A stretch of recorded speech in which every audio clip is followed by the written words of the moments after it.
Have you ever felt stuck dealing with difficult people that kind of just seem impossible to get through?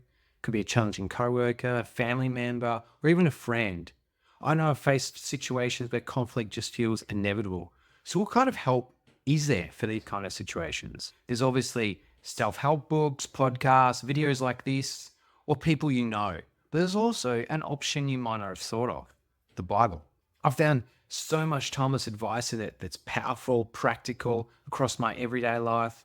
But there's also some aspects of it that can help improve your ability to deal with difficult people. Today, I want to share you a few ways the Bible talks about dealing with difficult situations and challenging people.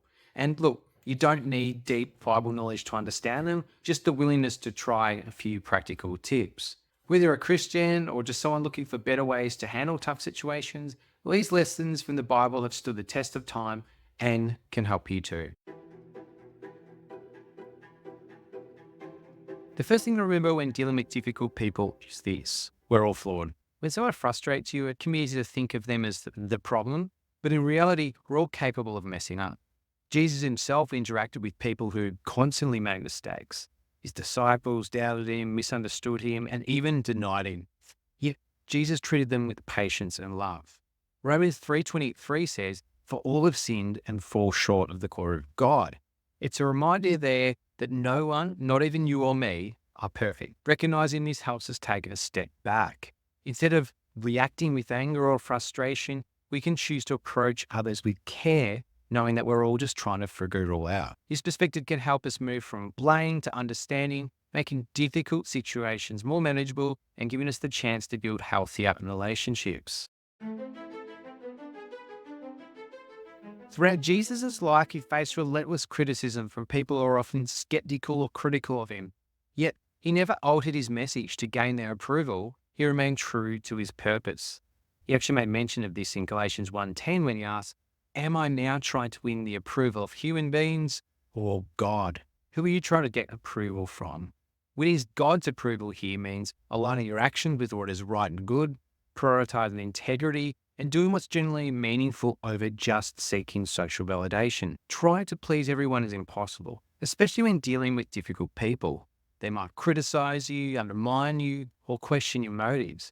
But that opinion doesn't define you. When you let go of the need for approval, you'll feel a lot less pressure, and you'll be able to respond in a way that's true to yourself. Jesus remained focused on his purpose even when others doubted or mocked him. In the same way, focus on living according to your own principles. When you prioritize what truly matters, like your values and your integrity, you become more resilient to external judgment.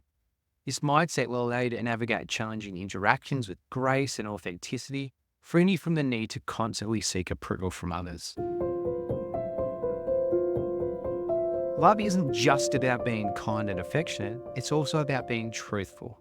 Ephesians 4:15 tells us to speak the truth in love, highlighting that honesty should always come from a place of understanding. But also, dealing with a difficult person doesn't mean you have to stay quiet and let them walk all over you. When you need to confront someone, it's important to show love by being compassionate and understanding. This could mean approaching the person with care, speaking gently, or making sure your intention is to help, not hurt. Instead of attacking or letting emotions take control, think about how you can communicate your truth in a way that builds a relationship instead of tearing it down. This is what we saw Jesus do.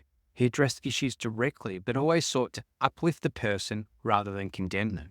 Sometimes the goal is not just to win an argument, but to win a heart. Truth paired with love creates a safe space for both parties to grow. People are going to do things that are just going to be rude, careless, or downright annoying. Most of the time, their behavior is more to do with what's happening in their life than it does with you.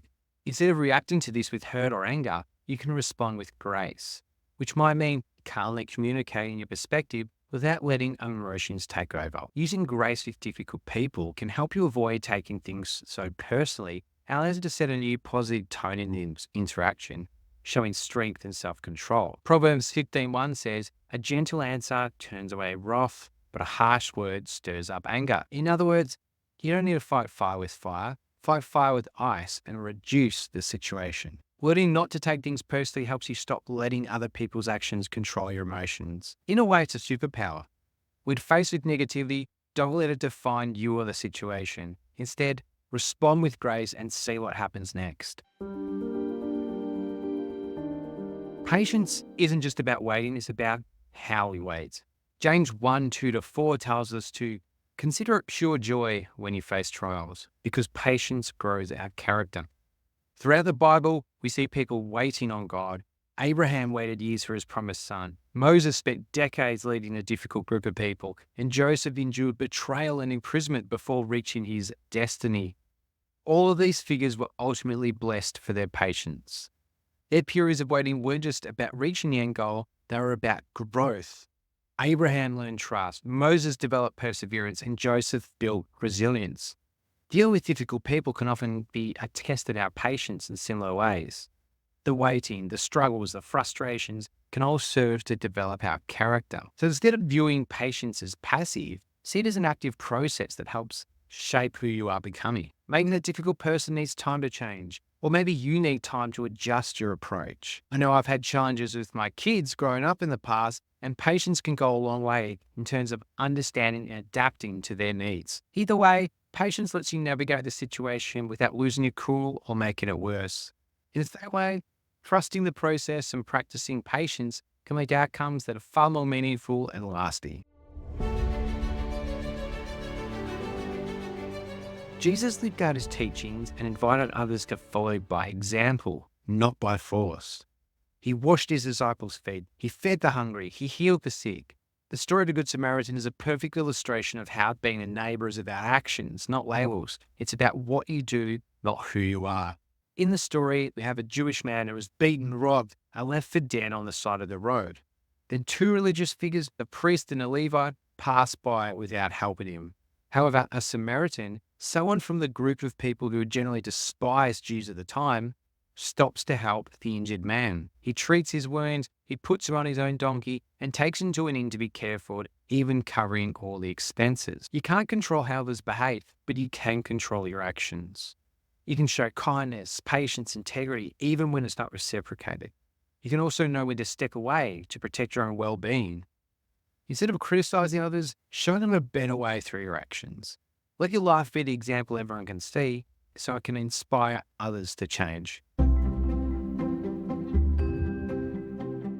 The Bible reminds us that we are all uniquely made, and that God has a specific plan for each of us. When we compare ourselves to others, we often overlook our own strengths and blessings. Comparison can lead to jealousy, dissatisfaction, and a feeling that we're just not enough. But the truth is, each of us is on a different path, and God's timing for each of us is unique.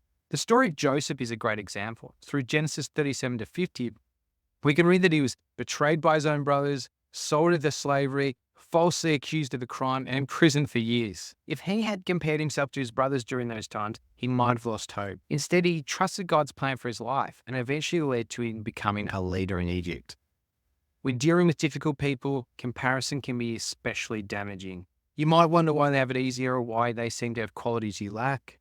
But focusing on these thoughts distracts you from your own growth and prevents you from seeing the unique purpose God has for you. Focus on your own path and be grateful for where you are. Your story is unique and it's unfolding exactly as it should. When you stop comparing yourself to others, you can fully appreciate the blessings of your life and stay focused on the purpose God has for you. Celebrate your progress, no matter how small, and remember that your journey is yours alone. No one knows how much time we have left. We must cherish our loved ones while they are here. James 4:14 says it well. You're a mist that appears for a little while and then vanishes. This is one of the many reminders of the Bible about the brevity of life and the importance of relationships. Jesus himself demonstrated this. He spent time with his friends, shared meals, and even in his final hours, he made sure his mother would be cared for by one of his disciples.